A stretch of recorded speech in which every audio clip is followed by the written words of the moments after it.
Yo, what is up everybody? Jumpin' here, and I am back on the first Descendant, and I have a maxed out Divine Punishment, which is an ultimate weapon, and it is an interesting one. Now, I went for this gun because I wanted it to work on my Kyle. Unfortunately, it does not. I hope that they will fix this in the future because it should actually work on Kyle. But I do think it is an interesting gun, and I think it's going to work well with the new class, Luna, that's coming out. And this is a perfect gun for Eugen. It's actually kind of amazing on him. And I am making a Eugen build to go with this gun. So I'm going to continue to work on it and actually make it do a good amount of damage. Now, when you do actually get more copies of this gun, and you max out the unique ability, it's going to increase the number of stacks that you can get. And that will give you a better buff overall. I do wish that it would have left the stacks the way it was and just actually enhanced the buffing part. That way it would be easier to achieve the maximum stacks on different classes. Some classes will have no problem getting the stacks, but then other classes might struggle. Now, the three different buffs that you can get a 35% defensive buff from Meditation, a 12% skill cooldown buff from Praise, and you can get a 10% firearm attack buff from Glory. I do feel like Glory should maybe be a little higher than that, but 10% makes sense because the buff is 30 seconds. Now, these are stackable, and they will refresh if you can keep them going. So once you have achieved the maximum stacks of Glory, as long as you can keep that going, you have 30 seconds to reset it. And that is a long time. Now, to get these buffs, you're going to have to do different things. For Meditation, you need to buff your allies. For Praise, you need to recover them, either their HP, their shield, their custom resource, or their MP.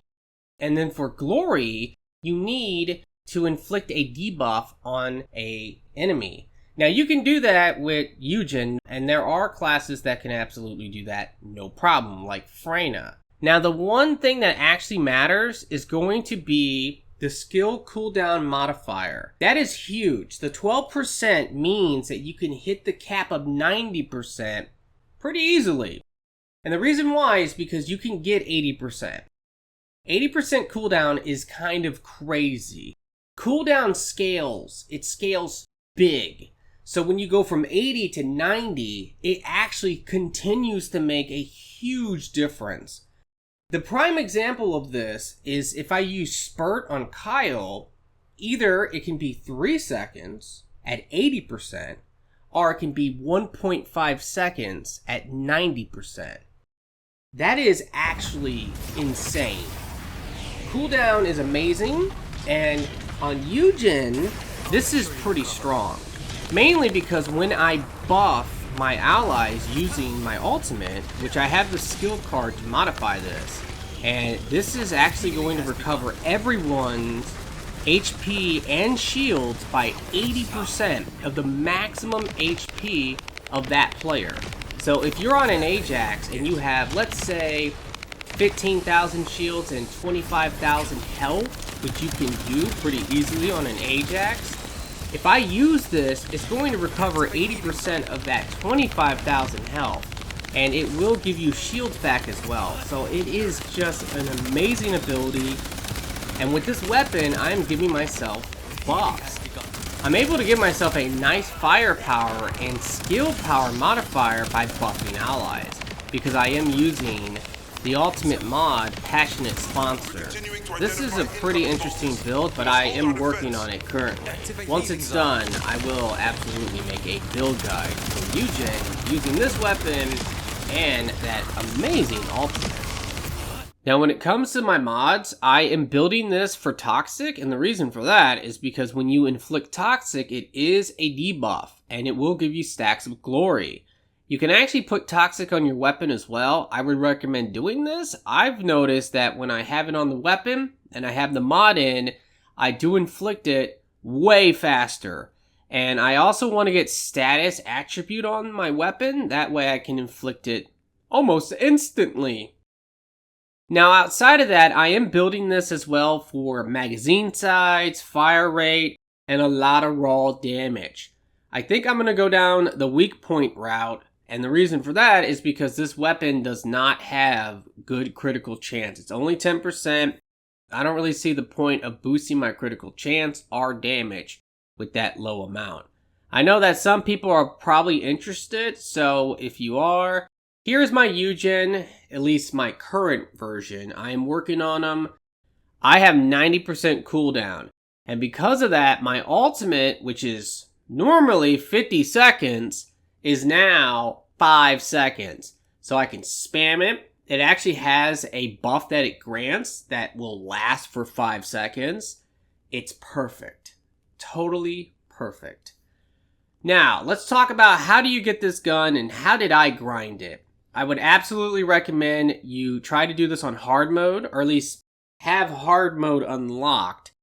And I say that because the drop chance on normal for a couple of the pieces is like 6%. No way, no how. And that is a problem that I personally have with some of the guns, because another gun I want to get for Kyle is Secret Garden.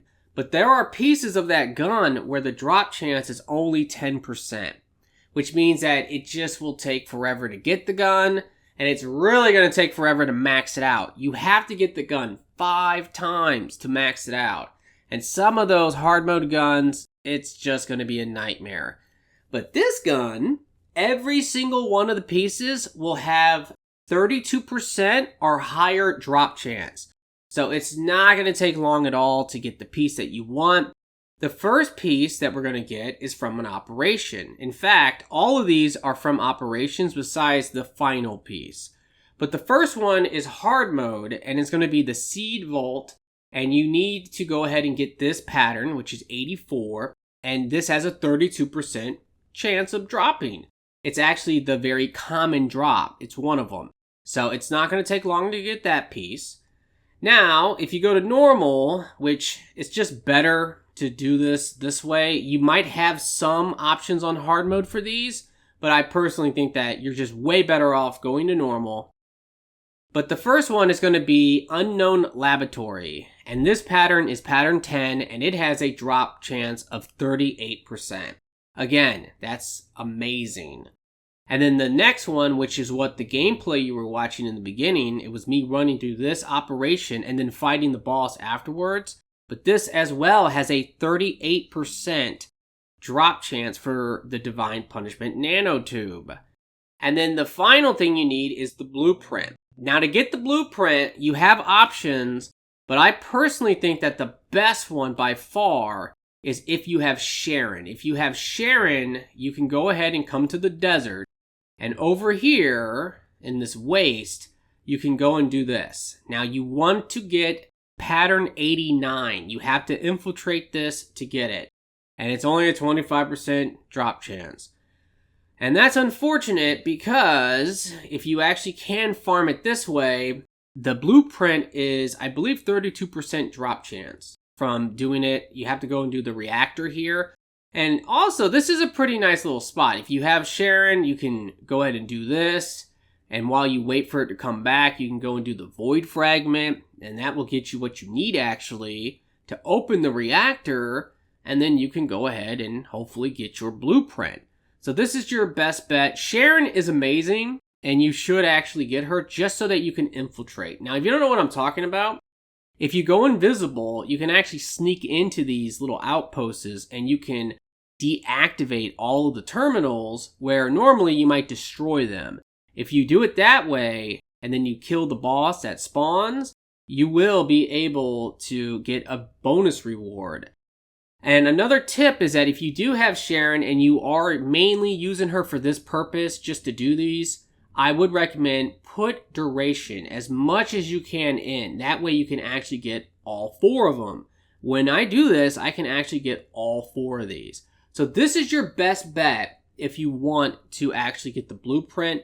Do this, get pattern 89, and then go to this reactor and defeat the boss, and you have a 32% chance of getting it. Now another option that you have is to go ahead and just do the special operation, which if you do this operation over here, which is neutralize the void experiment, you have a pattern which has a chance of 15% to get the blueprint. So this is another good way of getting the blueprint. Again, I think sharing is the way. And unfortunately, there is a lot of blueprints and a lot of different materials for different guns where you really have to be able to infiltrate those outposts. Now, there's one last thing I want to talk about, which is my boy Kyle.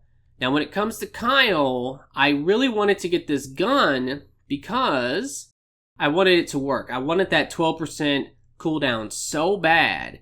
And the reason is because I wanted to switch up my mods. Now, currently, I actually have my new setup on, which is using Dangerous Ambush. This gives you a 50% skill power if they are immobilized. That is the reason why I can just melt the boss using my Damage Bulwark, which I have really started to love this now, just because it can delete bosses if you stand underneath them. It's kind of crazy. But 50% skill power is amazing, and when you are spamming your spurt, it knocks them down. So they are immobilized, and I've noticed that I get the damage right away. It's kind of insane. Now, I'm still going for all the cooldown, and a lot of people pointed out that the power modifier is really bad on Kyle.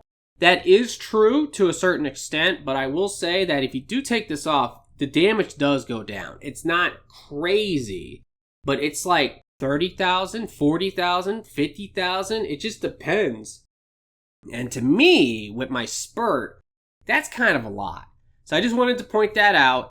Now, my other setup here is using multi-talented. Now, this setup has 90% cooldown, and it's amazing. And I am now using Potent Collector for this setup. Where the first setup here, this is for more damage, but this has 80% cooldown. What I want is to be able to run around with the Divine Punishment and recover my allies' shields. As I'm spamming my spurt, I am recovering everyone's shields.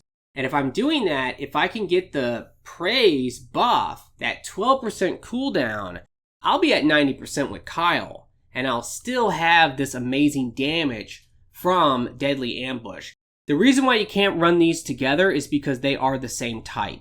And that just means you have to choose. Do you want multi-talented for the cooldown, or do you want Deadly Ambush for the damage? Anyway, guys, that's going to pretty much do it for this video. I wanted to talk about this weapon, and I wanted to kind of show off a little bit of my Eugen. So please make sure that you like this video for me if you've enjoyed it or if it has helped. Also, be sure to subscribe for future First Descendant videos. Thank you so much for watching, and I really do hope that everyone has a very nice day, and peace out.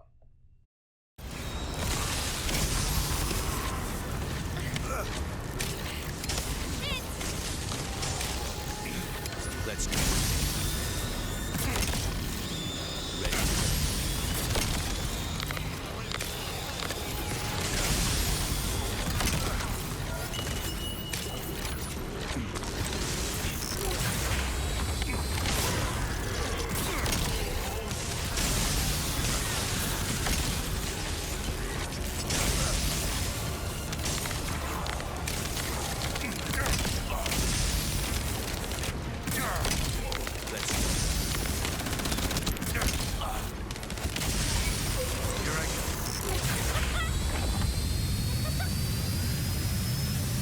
Processed Colossi remains were transported beyond that partition.